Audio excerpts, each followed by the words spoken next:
Friends, कैसे हैं आप? उम्मीद करती हूँ अच्छे होंगे और अच्छे से अपनी पढ़ाई भी कर रहे होंगे।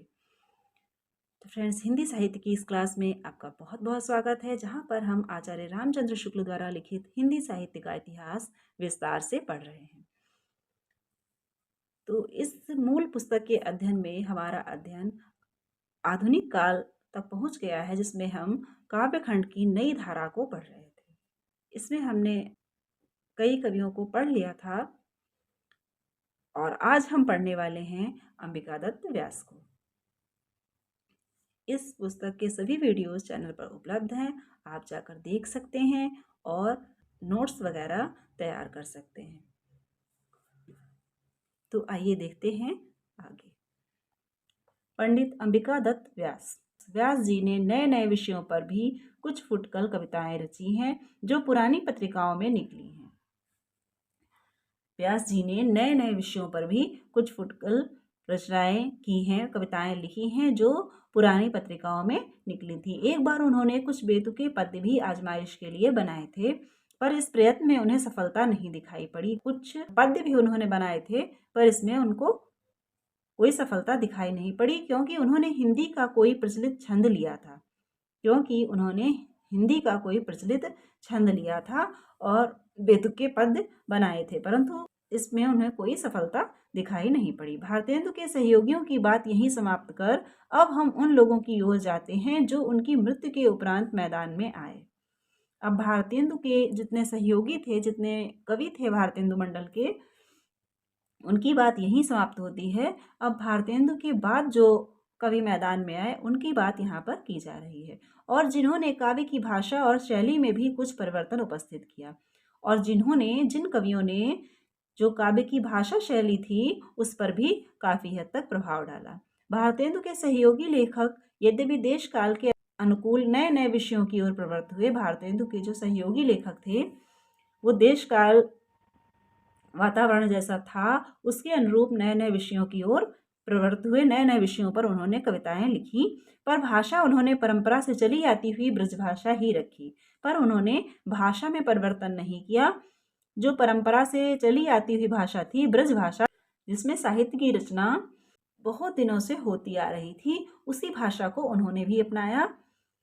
उन्होंने कोई अन्य भाषा के किसी अन्य रूप को अपनाने का प्रयास नहीं किया, और छंद भी वे ही लिए जो ब्रजभाषा में प्रचलित थे। उन्होंने भाषा भी वही रखी, साथ ही साथ छंद भी वही रखे जो ब्रजभाषा में प्रचलित थे।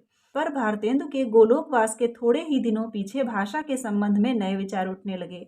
जब भारतेंदु जी की मृत्यु हो गई, उसके थोड़े ही दिन बाद भाषा के विषय में भी कुछ विचार नए नए उठने लगे। लोगों ने देखा कि हिंदी गद्य की भाषा तो खड़ी बोली हो गई और उसमें साहित्य भी बहुत कुछ प्रस्तुत हो चुका। लोगों ने जब ये देखा कि गद्य ने खड़ी बोली को अपना लिया है और उसमें बहुत साहित्य आ भी चुका है, पर कविता की भाषा अभी ब्रजभाषा ही बनी है, कविता की जो भाषा है वो नहीं बदली है, वो अभी तक ब्रजभाषा है, जबकि गद्य ने खड़ी बोली को अपना के उसका साहित्य रचना भी आरंभ कर दिया है। गद्य एक भाषा में लिखा जाए और पद्य दूसरी भाषा में, यह बात खटक चली। अब गद्य एक भाषा में हो गया, गद्य हो गया खड़ी बोली में, और पद्य में अभी तक ब्रजभाषा ही प्रचलित थी। ये बात लोगों को खटकने लगी। इसकी कुछ चर्चा भारतेंदु के समय में ही उठी थी। इसकी चर्चा उठी तो थी, पर कुछ चर्चा भारतेंदु के समय उठी थी, जिसके प्रभाव से उन्होंने दशरथ विलाप नाम की एक कविता खड़ी बोली में फारसी छंद में लिखी थी। ये जब भारतेंदु के समय बात उठी थी तो उन्होंने एक प्रयास किया था। उन्होंने दशरथ विलाप नाम की एक कविता जो थी वो खड़ी बोली में लिखी थी, जो फारसी छंद में थी। कविता इस ढंग की थी। अब किस प्रकार की कविता थी उसका यहाँ पर एक उदाहरण दिया है।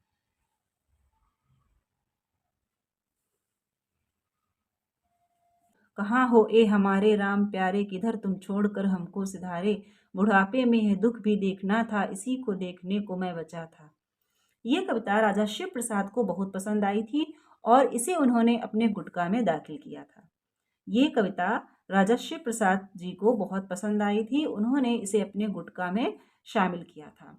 तो यहाँ से आपका क्वेश्चन भी बनता है, एक तो ये पंक्तियाँ किसकी हैं, एक क्वेश्चन ये बन गया। दूसरा कि दशरथ विलाप नाम की कविता जो है भारतेंदु जी की, वो किस भाषा में है, वो खड़ी बोली में है। और भारतेंदु, दूसरा क्वेश्चन आपका यहाँ से बनता है कि भारतेंदु की कौन सी कविता को शिव प्रसाद जी ने अपने गुटका में शामिल किया था? तो वह थी दशरथ विलाप। अब आइए आगे देखते हैं। खड़ी बोली में पद्य रचना एकदम कोई नई बात ना थी। खड़ी बोली में पद्य रचना एकदम कोई नई बात नहीं थी। नामदेव और कबीर की रचना में हम खड़ी बोली का पूरा स्वरूप दिखा आए हैं। नामदेव और कबीर की जो रचना थी उसमें खड़ी बोली का स्वरूप था। भक्ति काल में थोड़ा खड़ी बोली का स्वरूप इन कवियों की भाषा में था और यह सूचित कर चुके हैं कि उसका व्यवहार अधिकतर सदुक्कड़ी भाषा के भीतर हुआ करता था। खड़ी बोली का ये प्रयोग करते थे उसको सदुक्कड़ी भाषा के अंतर्गत रखा जाता था। शिष्ट साहित्य के भीतर परंपरागत काव्य भाषा का ही चलन था और शिष्ट साहित्य जो था उसमें परंपरागत काव्य भाषा अर्थात ब्रज भाषा का ही चलन था, जबकि जहाँ जहाँ पर इन्होंने खड़ी बोली का प्रयोग किया उसको सदुक्कड़ी भाषा के अंतर्गत रखा गया। उस समय में प्रसिद्ध कृष्ण भक्त नागरी दास हुए। उस समय में प्रसिद्ध कृष्ण भक्त नागरी दास हुए थे। नागरी दास तथा उनके पीछे होने वाले कुछ कृष्ण भक्तों के इश्क की फारसी पदावली और गजलबाजी का शौक दिखाई पड़ा। नागरी दास और उनके पीछे उनके जो कृष्ण भक्त थे उनमें इश्क की फारसी पदावली और गजलबाजी का शौक दिखाई पड़ा। नागरी दास के इश्क चमन का एक दोहा, और इश्क चमन इनकी जो रचना है उसका यहाँ पर एक दोहा दिया हुआ है। तो इश्क चमन किसकी रचना है? ये नागरी दास की रचना है। तो ये क्वेश्चन आपका यहाँ से बनता है। कोई न पहुंचा वहां तक आशिक नाम अनेक, इश्क चमन के बीच में आया मजनू एक। ये पंक्तियां हैं नागरी दास की, जो एक प्रसिद्ध कृष्ण भक्त हुए हैं। पीछे नज़ीर अकबराबादी ने, जिनका जन्म संवत 1797 और मृत्यु 1877 में हुई, कृष्ण लीला संबंधी बहुत से पद्य हिंदी खड़ी बोली में लिखे थे। नज़ीर अकबराबादी ने कृष्ण लीला संबंधी बहुत से पद्य खड़ी बोली में लिखे थे, हिंदी खड़ी बोली में लिखे थे। वे एक मनमौजी सूफी भक्त थे। उनके पद्यों के नमूने देखिए। नज़ीर अकबराबादी एक सूफी भक्त थे। इन्होंने कृष्ण लीला संबंधी पद्य हिंदी खड़ी बोली में लिखे थे। उसका यहाँ पर नमूना आचार्य शुक्ल ने दिया है। यारों सुनो ये दधि के लुटैया का बालपन, और मधुपुरी नगर के बसैया का बालपन, मोहन स्वरूप नृत्य करैया का बालपन, बन बन में ग्वाल गौवे चरैया का बालपन, ऐसा था बांसुरी के बजैया का बालपन, क्या क्या कहूँ मैं कृष्ण कन्हैया का बालपन, पर्दे में बालपन के ये उनके मिलाप थे, ज्योति स्वरूप कहिए जिन्हें सो वो आप थे। तो ये पंक्तियां हैं नज़ीर अकबराबादी की, जिन्होंने कृष्णलीला संबंधित पद रचे हैं। वह कृष्ण मदन मोहन ने जब सब ग्वालों से यह बात कही, और आपी से झट गेंद डंडा उस काली दह में फेंक दई, यह लीला है उस नंद ललन मनमोहन जसमत दया की, रख ध्यान सुनो दंडवत करो जय बोलो कृष्ण कन्हैया की। तो ये दोनों पद नज़ीर अकबराबादी के हैं, जिन्होंने खड़ी बोली में पद रचना की। लखनऊ के शाह कुंदन लाल और फुंदन लाल ललित किशोरी और ललित माधुरी नाम से प्रसिद्ध कृष्ण भक्त हुए। लखनऊ के शाह कुंदन लाल और फुंदन लाल जो ललित किशोरी और ललित माधुरी के नाम से प्रसिद्ध कृष्ण भक्त हुए, जिनका रचनाकाल 1913 और 1930 के बीच समझना चाहिए। उन्होंने कृष्ण भक्तों के समान ब्रजभाषा के अनेक पद तो बनाए ही हैं, खड़ी बोली में कई झूलना छंद भी लिखे हैं। इन्होंने कृष्ण भक्तों के समान ब्रजभाषा में अनेक पद लिखे हैं और साथ ही साथ खड़ी बोली में भी झूलना छंद लिखे हैं। जैसे यहाँ पर उसका उदाहरण आचार्य शुक्ल ने दिया है। जंगल अब रमते हैं दिल बस्ती से घबराता है, मानुष गंध न भाती है संग मरकट मोर सुहाता है, चाक गरेवा करके दम दम आहें भरना आता है, ललित किशोरी इश्क रैन दिन ये सब खेल खिलाता है। तो ये इस प्रकार की पद रचना करते थे।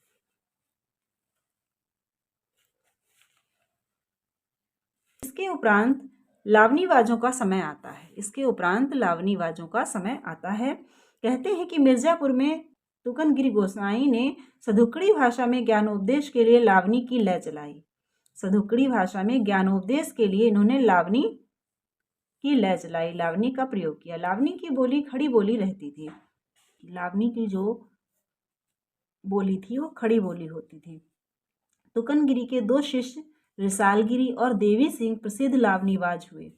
दो शिष्य थे, रिसालगिरी और देवी सिंह। ये प्रसिद्ध लावनीबाज हुए जिनके आगे चलकर दो परस्पर प्रतिद्वंदी अखाड़े हो गए। इनके जो शिष्य थे, इन दोनों के परस्पर प्रतिद्वंदी आगे चलकर अखाड़े हो गए। इन्होंने अखाड़े बना लिए। रिसालगिरी का ढंग तुर्रा कहलाया, जिसमें अधिकतर ब्रह्मा ज्ञान रहता था, और रिसालगिरी जो अखाड़ा था उसका ढंग था तुर्रा, जिसमें अधिकतर ब्रह्मा ज्ञान रहता था। देवी सिंह का बाना सखी का बाना और उनका ढंग कलगी कहलाया। और इनका अखाड़ा था, इनका बाना था सखी का बाना और उनका ढंग कलगी कहलाया, जो भक्ति और प्रेम को लेकर चला। रिसालगिरी का ढंग तुर्रा कहलाया, जो ब्रह्मा ज्ञान को लेकर चला, और देवी सिंह का सखी का बाना था और उनका ढंग कलगी कहलाया, जो भक्ति और प्रेम को लेकर चलता था।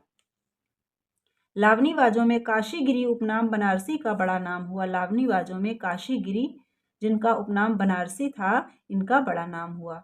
लावनियों में पीछे उर्दू के छंद अधिकतर लिए जाने लगे। लावनियों में फिर बाद में उर्दू के छंद लिए जाने लगे।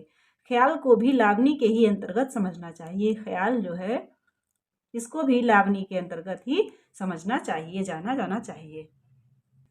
इसके अतिरिक्त रीतिकाल के कुछ पिछले कवि भी, जैसा कि हम दिखा आए हैं, इधर उधर खड़ी बोली के दो चार कवित्त सवैये रच दिया करते थे।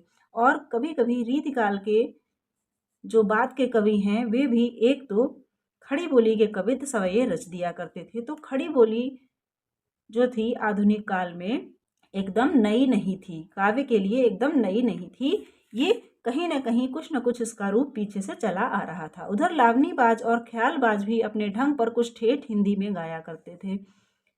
और लावनीबाज और ख्यालबाज जो थे, ये ठेठ हिंदी खड़ी बोली में कुछ न कुछ अपने ढंग का गाया करते थे। इस प्रकार खड़ी बोली की 3 छंद प्रणालियां उस समय लोगों के सामने थीं। जिस समय भारतेंदु के पीछे कविता की भाषा का सवाल आया। इस प्रकार खड़ी बोली की 3 छंद प्रणालियां थीं।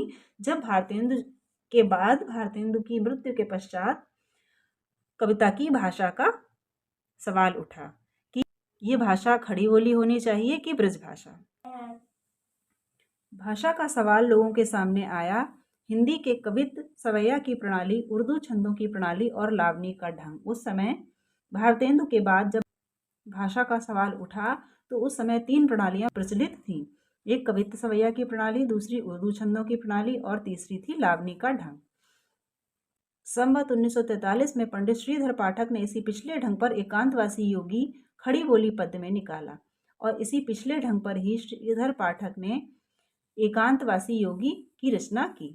ये इन्होंने खड़ी बोली पद्य में रचा।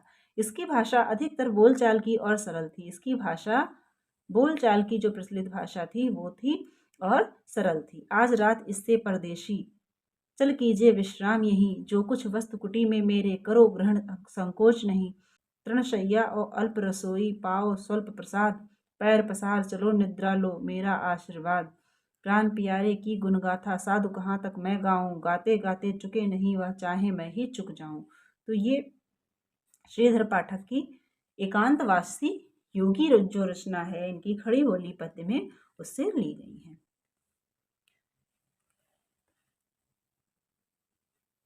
इसके पीछे खड़ी बोली के लिए एक आंदोलन ही खड़ा हुआ। इसके पीछे अब इसके बाद में खड़ी बोली के लिए एक आंदोलन खड़ा हो गया। मुजफ्फरपुर के बाबू अयोध्या प्रसाद खत्री खड़ी बोली का झंडा लेकर उठ के खड़े हुए।